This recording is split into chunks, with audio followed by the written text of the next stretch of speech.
start off with introductions. So we'll start off with Nick first. Brilliant. Hi, everyone. Really good to be here. I hope we can match the lunch hour, which was probably slightly more exciting, but we'll certainly do our best.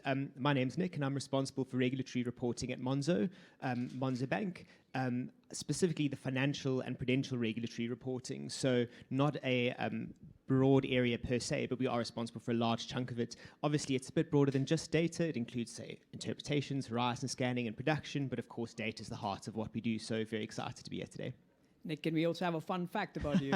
I was hoping we'd forgotten about that. So considering the fact that I work in regulatory reporting and I'm arguably not fun by definition, I think the sort of best thing that I can offer is that I've recently got my underwater diving license, and I did want to clarify that that is not a metaphor for the fact that I feel like I'm drowning most days at work. So very, very much looking forward to getting stuck in.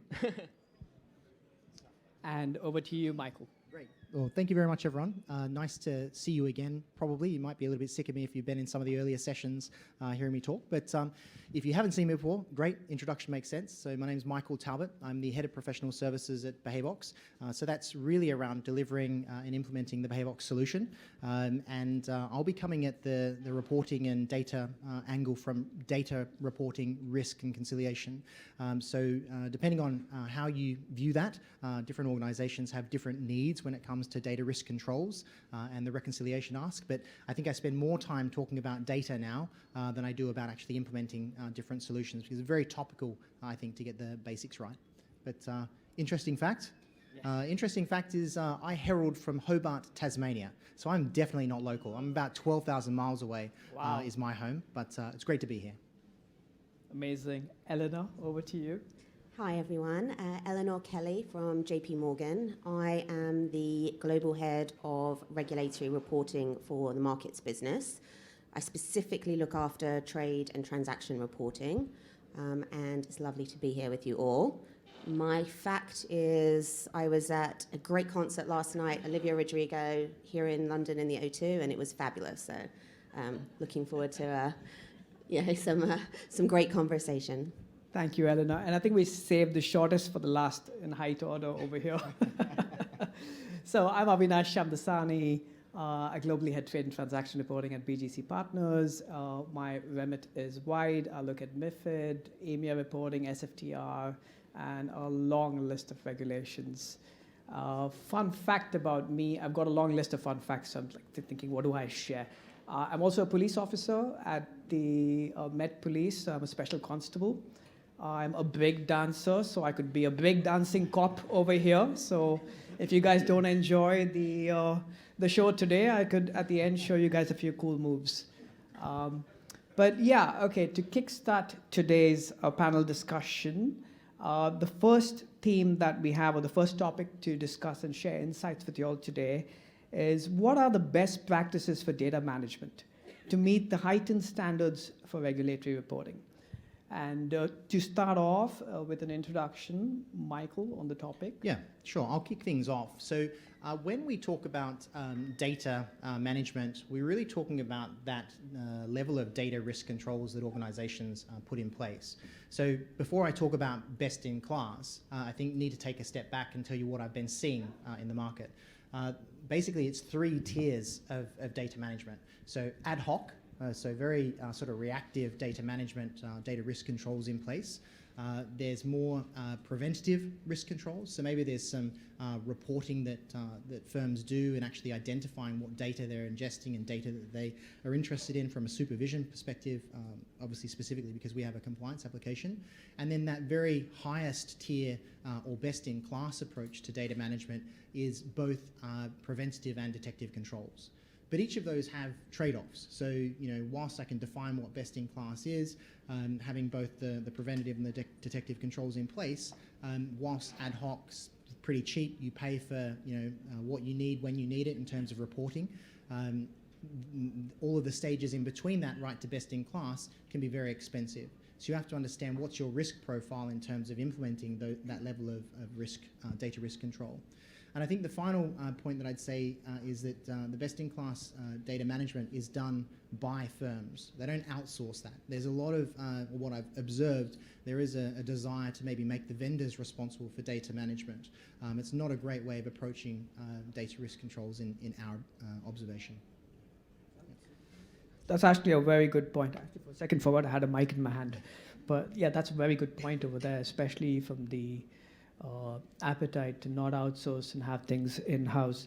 And Nick, is there anything you'd like to add? Yeah, so Avinash, when we're sort of speaking about it earlier, I think one of the things that sort of we've been working through and grappling through is, I fully agree, there's definitely a lot of thought about being a best in class and having certain standards and fundamental principles, but equally, best in class isn't necessarily always easy to define in terms of the absolute. So for example, proportionality is a word that we use quite frequently. What might be best in class or proportionally appropriate for our firm might be very different to another firm, and that can depend on the age of the firm. It can depend on what legacy systems you do or don't have. It can depend, of course, on the size and the complexity of the firm. Other elements that we've considered are, for example, the geography of the firm. So one industry might be more mature than another. One regulatory landscape might be more mature than another. One regulator might have higher expectations than another. So in terms of sort of pinning down what that best-in-class means, of course you start with the framework, and we can speak to what that is. But then from there, it's really important for us as an institution to sort of understand what that means for us across our business. And I think the last thing I would sort of mention is that once you've sort of considered all these factors and decided, right, for us in our situation now, this is best-in-class, one has to acknowledge that's probably going to move and evolve as your business and as the regulatory landscape evolves. So that was our sort of key consideration when it came to best in class. Yeah, and Nick, I really love that point about regulators' expectations, right? Especially if you're a global firm and you're liaising and dealing with several different regulators. It helps when you know that one regulator could be a lot more proactive, for example, or a lot more hands-on compared to maybe a regulator of another country, for example. But that's a very good point. And to add from a data quality perspective as well, the closer the data is to the source with minimum amount of transformation to the reporting destination, that's when you have the best of quality. So being closer to your source is also very important. And that nicely segues us into, to the next theme over here, which is how can institutions ensure data integrity and consistency across different reporting frameworks? Eleanor, over to you. Thanks, Avinash. So to pick up on what you just said about being close to source, that's definitely where we see the strategy that's evolving for us. I think the regulatory landscape for what we do with MiFID 1, 2, and other regulations now on their second, third generation, we know that we need to be able to manage this very smoothly. It's an ongoing initiative. It's not a one time and then you move on. So you've got to be able to continuously manage competing regulatory demands and build ever more robust control frameworks. So then how do we do this has been the question that we've been grappling with. And one of our initiatives is really going back to the basics of your data model and looking at how you can be as close to the action where your trades are getting executed and your data model for your regulatory reporting. And we are very close to an industry initiative that ISDA actually spun up, which is called the Common Domain Model. It's available for anyone to look into. It's actually an open source data model that's available on Finos. So as a result of this data model now being available and being quite advanced in its capabilities, we've then moved on to how can we use the data model more effectively. And that has now led us to another opportunity, which is looking at regulatory reporting rules and how you digitize them at an industry level. And again, go down the same path of being able to share that data amongst all different industry participants and actually move towards that next step.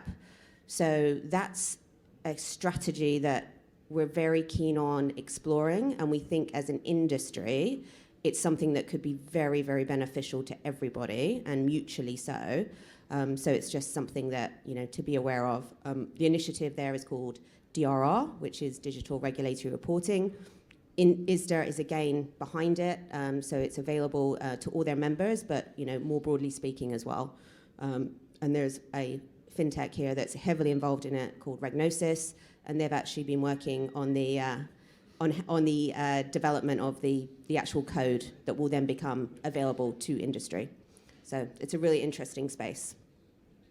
Yeah. The only thing that I sort of thought when we were sort of discussing earlier, so obviously all of this best practice, getting the data totally, that's absolutely right, Eleanor. I think one of the sort of practical challenges that we've had in that, which is something we've had to work through, and by and large, hopefully we've done that successfully, is in order to sort of ensure this sort of integrity on a sustainable basis, it's really, really important to do things properly and implement things properly from the start. One of the big areas where we've often had to challenge ourselves is we've said, listen, we really want to get this done quickly, so let's just do it.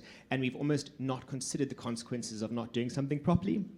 What we started to do now is be very, very deliberate and considered and say, if we're not going to do it properly the first time, and if we didn't have time now, how do we know that we'll have time to do it in the future? And will we have to do even more work in the future? And is it really worth it? And if after that wholesome consideration, it is worth doing something not properly, absolutely, but that's often not the case. And so from our point of view, some of the practical challenges we faced is that in order to meet these high standards, we've really had to be disciplined in implementing the basics correctly. And that I can say as an organization that's existed for barely over a decade. So yeah, that's a very good point, Nick, Eleanor, because clean up, you don't want a clean up exercise at the end. Getting your implementation right the first time is so important and so critical that cleanup could be extremely expensive for organizations, especially with back reporting to be done and the fixes going in place. So that's a very useful point. And again, I don't know if anyone's heard of an MVP or a minimum viable product, but that's a swear word in our organization at the moment. So. And also, if I was to draw a big Venn diagram of the different regulations and all the data points, you would see a lot of overlap. You'll see common data reporting elements in there. And as an organization, you can to manage your data, you can have themes, you have common data, you have counterparty data, you have instrument reference data, and you find commonalities amongst different regulations to make sure, for example, if you're reporting an ISIN under MiFID, and for that same transaction, are you reporting that same ISIN under EMEA reporting, for example, right? I think I'm getting too technical over here, but let's move on to the next topic over here. So it's my iPad again playing up on me over here. So the third question we have, and the third topic is, can technology solutions such as AI and machine learning play a role in enhancing data quality and reporting accuracy? Michael, what are your thoughts on this? So I'll kick things off, probably maybe changing the perspective a little bit, because we're really interested at Behaviox in comms surveillance and obviously compliance solutions associated with that. For us, even though we're massive advocates of AI and machine learning, it's probably less of an AI and machine learning problem when it comes to data completeness and data integrity.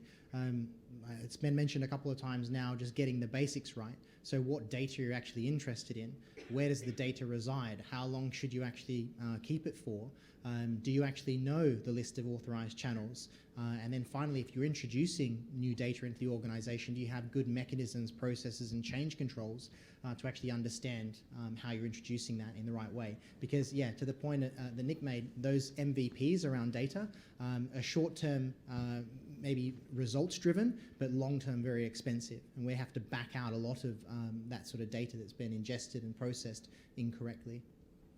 Thank you. And Eleanor, anything to contribute over here? Anything to add? Any thoughts? Yeah, so I think from a trade and transaction reporting level, there is a lot of use cases that we can see where AI and ML could make a difference, just really from a risk and control perspective.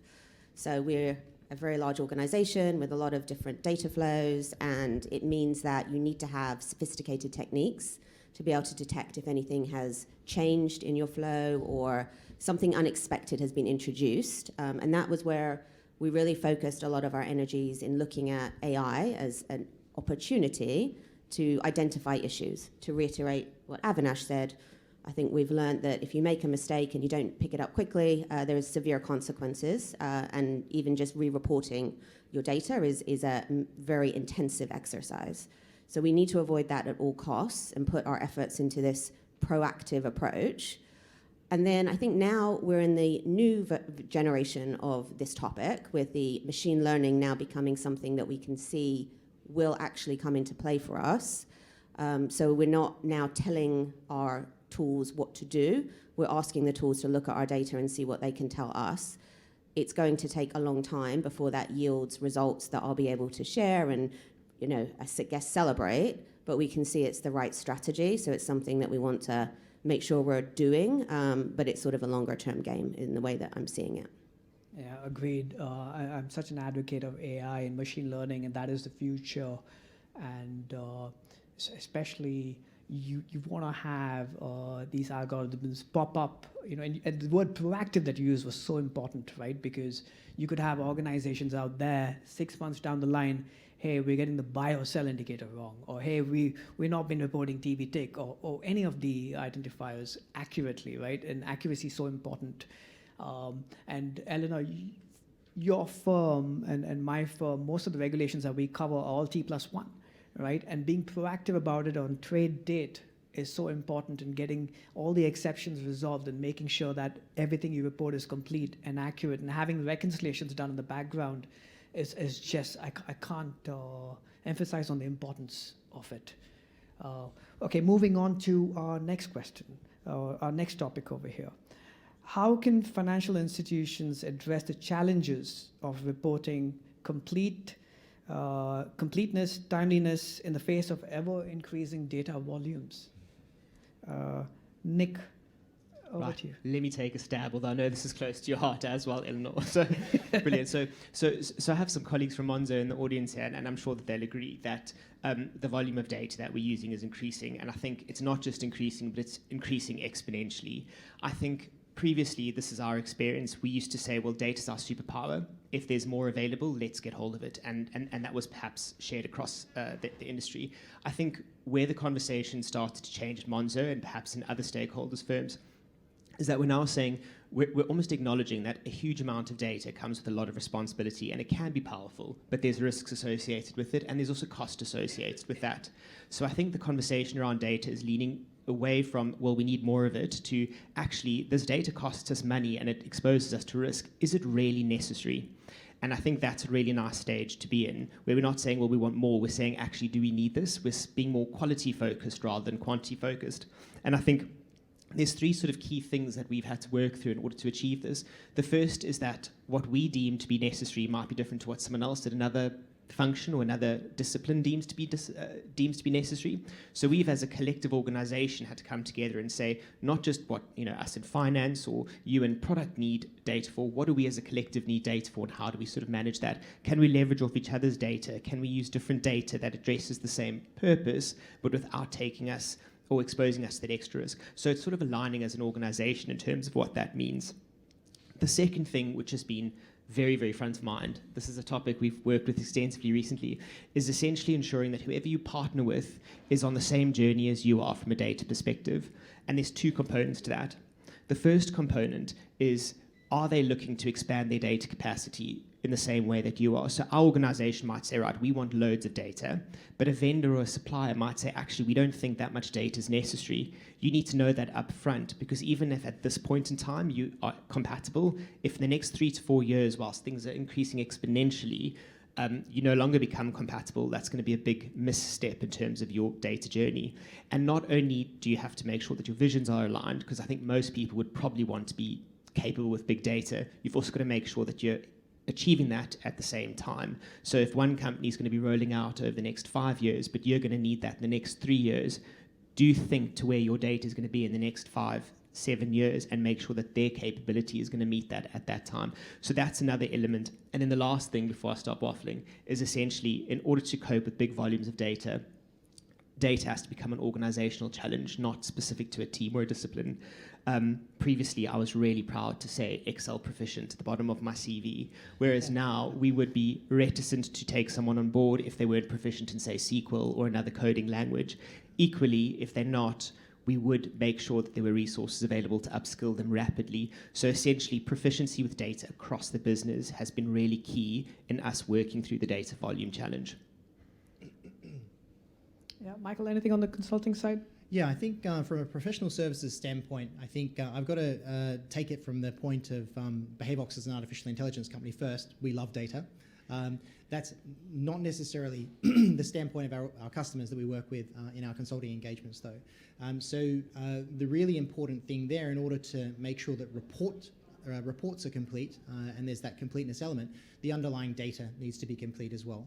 So customers now are a lot more focused on data risk assessments. So actually looking per channel, how is that data, so to go back to Avinash's point, how close is it to source? What's actually happening on that data throughput journey from source to then being processed to then alert generation and then ultimately reporting on those alerts or potential risks as well. So developing those risk assessment reports, working with our customers is almost that first step in preventative data risk controls, so they know actually how data is getting into the organization, how it's being processed, and then that final step about the completeness of data, so they can make sure that the reports are also complete, is data reconciliation and data quality. At the end of the day, if we have 100,000 records in a vendor source system, or all of those records being ingested by the application that's ultimately processing and reporting on that data. So having that ability to do that reconciliation process using manifest files, making sure that they can put hand on heart and say, yes, we've actually processed all of our data, has become very important. But again, for us, more data the better. We can retrain and train again artificial intelligence models. Data is a great resource. Thanks, Michael. Eleanor, anything to add? Anything you'd like to, any thoughts? I guess just that point about reconciliations, I think that is top of mind for a lot of firms, because regulators, it's written into the regulations that you need to be able to do this. So that's making it a mandatory task that you need to be able to be able to share with a regulator if they come and inspect you. And it also is critical. The reason they've done this is because if you haven't got that tool in place, then your control framework is not robust. So building out the reconciliations that can be run and reviewed efficiently is something that we're spending a fair amount of energy on. And then it comes back to the fact of the data model, the data strategy. The reconciliations hang off the back of this. So the more complicated you are upstream, the more challenging your reconciliation is going to be. There you go. We're all forming a great partnership, so. Yeah, it just shows how important reconciliation is. I mean, each one of us have mentioned about it today, and the quality assurance aspect is just so important for firms to have. If you're an organization out there and, you might think about having an internal built and bespoke solutions, but there's so many vendors out there and in the audience today as well who have been in the market for so long and have the regulatory reporting expertise is scarce, right? And these vendors have best industry standards. They're there to support you, and they're there to get your data reporting. I mean, we personally use Kaizen. You can see my Kaizen socks over here, and you can see my Kaizen water bottle over there. But, and we're very happy with their services. I mean, they take care of our regulations, and we feel protected. At least I can sleep well at night. I know from a quality assurance perspective, I get my reports. I can see, I can get all my back reporting done. I can get whatever I need to do. But the quality assurance aspect, the data quality. I was at another conference as well, and I was sitting next to a regulator, and you wouldn't believe the word data quality was mentioned at least 24 times by that regulator within 30 minutes. Right, so that just shows him, if there's anything you take away from this panel session, that's data quality. Your completeness, your accuracy, your timeliness is very important. And you've got a lot of vendors in today who can help you out with that. So, make use of your time and start talking to these guys. Avinash, the one thing I can say, I fully agree. I think all of these things are absolutely critical. And one of the most important things is to persuade people as to why that's so important. So not only do we have to submit accurate, valid, complete regulatory reporting, but the information and the insights we can get to that are really important. So essentially acknowledging that we're not doing it for the sake of doing it. We're doing it because it's incredibly useful and incredibly valuable. And if you can get people to understand that value, you'll often get a much bigger buy-in and hopefully a piece of the budget. I'm trying to see if anyone from Monzo who has a checkbook is listening. But the point of the matter is, I think the usefulness of that data is not to be underestimated. We're doing this for a reason, and a really important one. Yeah, thank you. Great point. Okay, moving on to the last theme for the day. What strategies can be implemented to ensure that no critical data is overlooked or misreported? Eleanor. So I think that's it's the holy grail. We're all trying to achieve that, and we're looking at the ways to do so. I think one of the strategies that we have taken is to go down a vendor route in this instance. I think as a company, we're very much of the mind that we will use vendors where we can, but we will build out our own solutions as well. So we like to do a combination approach, and all different firms, all different sizes will, choose how it best suits their needs. But I do think having a set of eyes on your data that's not an internal view definitely does give that rigor and that challenge, and that's something that I think is worth considering. And that's, from my perspective, a bit similar to Avinash. I need to be sure that we're doing everything we can to achieve the data quality. And then just, I guess, bang the drum again. So I think the coming together as an industry and collaborating in regulatory reporting, it's a non-competitive environment where we can all benefit. So the more we can kind of come together and join forces and back the initiatives that will make a difference is going to be really, really helpful. And then working with the latest technology to achieve this, now is the time, I feel. The initiative that I'm sort of very much keen on with the ISDA CDM is where we can actually see some traction. So I think there's momentum, there's an opportunity to get on board in many ways. It's available for any size or type of counterparty. It's about just registering your interest, getting to know what that could mean for your organization and what it could unlock. And then I see that as another great way of demonstrating to our regulators how as an industry we really want to get on top of the data quality issue together and help them do their jobs, which is to keep all of us, safe from any, misconduct and so on. So I really see that as a good way for everyone to think about this. Anything you want to highlight on controls, on the controls side, or the third-party reviews? Any thoughts? So, sorry, could you rephrase the question? No, I think that was for Eleanor. Anything you want to highlight on having controls in place? So controls, I think the areas we focus on there, so reconciliations for sure, that needs to be constantly running. Regression testing to make sure that you've got a good eye on what's happening around your organization with your tech partners. You can make sure everything's working as expected. Governance is the other area that we really emphasize, because you can have all these controls, processes, the best change management, delivery that, has been seen. But if you don't have continuous governance upon that, and what comes with that governance is the ability to also get the funding made available if you need it. So if your governance is showing that there's, some headwinds coming and you need to invest more, then the business will back you, because they've seen the visibility, they know how hard you're trying, that we've done everything that we can, and there may need to be an additional investment for a specific reason. So the governance is taken very seriously, and I think that has also helped us be able to invest in some of these newer technologies above and beyond, just keeping afloat. We look at how to push forwards. Yeah, that's so important, Eleanor, the governance bit, right? As you mentioned, having STIRCOs, having your internal committees, documenting them. So if your regulator does come in, they want to know the journey that you've been through, right, to come to a particular decision.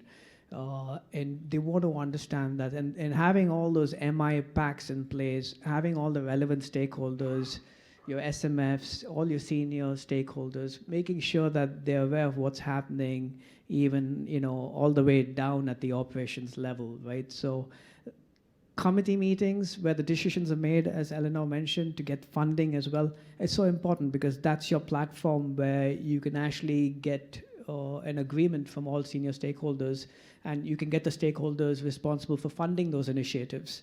I just can't, I can't talk about it enough to highlight the importance of it, right? Then having your procedures in place is very important. Having your operating model, your target operating model is so important. Roles and responsibilities, right? From a reg reporting standpoint, we are the glue that keeps all the departments in check, right? We're talking to technology, we're talking to compliance, we're talking to HR for PII information. We're getting data from everywhere. So, roles and responsibilities is important because even though reporting might be top priority for us, the other departments have their own priorities, right? So having all of that documented and holding people accountable to the roles and responsibilities is another thing that, we got to bear in mind. Horizon scanning. Oh, this one's a big one, right? You have ESMA, you have the FCA, you have various regulators. There's not a day where I don't see a consultation paper or a Q&A paper. It's reached to that level where I sleep with these papers under my pillow these days, right? My wife gets really mad. In the middle of the night, I'm reading Q&As and whatnot. So it's incredible the amount of information being thrown at us. You literally have to have a team to scan, to do a horizon scan, to interpret these documentation, and then implement them, right? And again, I can't stress enough that the vendors over here today are there to help you out with a lot of these solutions. And some of you might choose to go in-house, but that also is a very good option, but as long as something's done about it, and a lot of this communication is not missed out. It's very important that someone does within your organization an impact analysis and see, is this going to impact us from a reg reporting standpoint? Because guess what? If you're going to miss out any of these notifications or market watch newsletters, 5 years down the line, you'll notice that you're in breach, and now you've got to do a huge back reporting exercise, right? Then you potentially at fine. You got to pay a fine, cough up a fine. So regulatory horizon scan is, super, super important. And being open and transparent with your regulators is another very important thing. Keeping them up to date and being extremely open and transparent. Avinash, you said that you had a team of people doing it. Michael, what I want to know is, are you going to build a machine that can do it for us so that we can Maybe have a good night's sleep for a change? Maybe one day. But I think to pick up on that and the team point, it's really important, right? Because the roles and responsibilities need to be defined. And that's something that we learnt maybe a little bit late as a technology solution provider, that we weren't properly defining the roles that we're using our application and actually responsible for the data risk controls and the data piece. Whereas now we go in very much with our eyes wide open and say, look, you obviously need an administrator of the system. You need someone that's an alert reviewer that's actually the end user of the platform. But don't forget about the power user of the platform, the person that really understands the risks that are actually being generated and the reports that are being generated out of the platform. And then the final persona is a data administrator, arguably the most important role on the platform. That individual or group of individuals that hold that data administrator role are responsible for making sure that the right data gets into the system, the right data is processed, we have the right retention periods, it resides in the right geographical location, and then ultimately when reports are coming out, they're the ones that are validating it and saying, wow, we're missing large swathes of data that should be included in this report.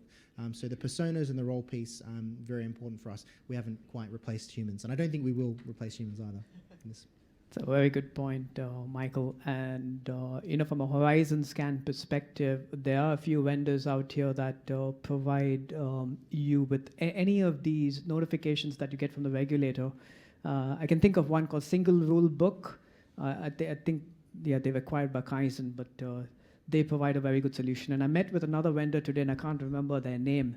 But they also have a very good solution for the compliance side of your business, for rule interpretation, right? And they get you could just do one search and it will give you all the Q&As, the consultation papers, your RTSs, your ITSs, the directives, all the information that you need on one particular field, and all in one place. So there's some very good industry-wide solutions, being provided by the vendors out today. I think that brings us to the end and the Q&A.